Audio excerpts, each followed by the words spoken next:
একটা বিমান যেটা টানা 7 দিন আকাশে থাকতে পারে, পারমাণবিক হামলা যার কিছুই করতে পারে না, এমনকি পৃথিবী ধ্বংসের মুখে পড়লেও এই বিমান থেকেই চালানো যাবে পুরো একটি দেশ। এই ভয়ঙ্কর শক্তিশালী বিমানটির নাম বোয়িং E-4B, যাকে বলা হয় ডমসডে প্লেন বা মহাপ্রলয়ের উড়োজাহাজ। 1974 সালে কোল্ড ওয়ারের সময় তৈরি করা হয় এই বিমান।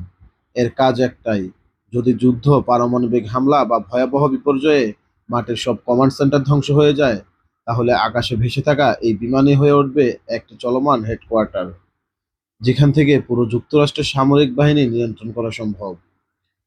এই বিমানটি টানা 7 দিন উঠতে পারে কারণ এটি আকাশেই জ্বালানি নিতে পারে। এতে রয়েছে 67টি অ্যান্টেনা। পৃথিবীর যে কোনো জায়গা থেকে যোগাযোগ করা সম্ভব, এমনকি সমুদ্রের গভীরে থাকা সাবমেরিনের সাথেও। আর সবচেয়ে ভয়ঙ্কর বিষয়, পারমাণবিক বিস্ফোরণ, সাইবার হামলা, এমনকি তড়িৎচুম্বকীয় আঘাতও এই বিমানকে থামাতে পারবে না। আসলে এটাকে শুধু বিমান বললে ভুল হবে।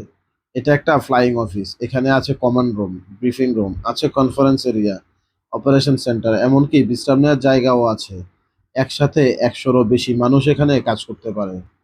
এখান থেকেই প্রেসিডেন্ট, প্রতিরক্ষা মন্ত্রী এবং সামরিক প্রধানরাও যুদ্ধ পরিচালনা করতে পারেন। ধরুন একটি দেশ পুরোপুরি ধ্বংস হয়ে গিয়েছে, কিন্তু এই বিমান যদি আকাশে থাকে তাহলে সেই দেশ এখনো বেঁচে আছে। কারণ এখান থেকেই দেয়া যাবে যুদ্ধের নির্দেশ, চালানো যাবে প্রতিরক্ষা ব্যবস্থা, বজায় থাকবে যোগাযোগ। এই কারণেই এই বিমানকে বলা হয় মহাপ্রলয়ের উড়োজাহাজ বা ডমসডে প্লেন।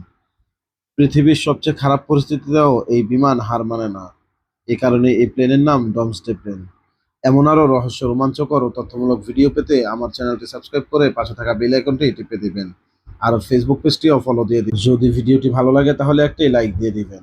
আর আপনার বন্ধুদের সাথেও ভিডিওটি শেয়ার করে দিবেন।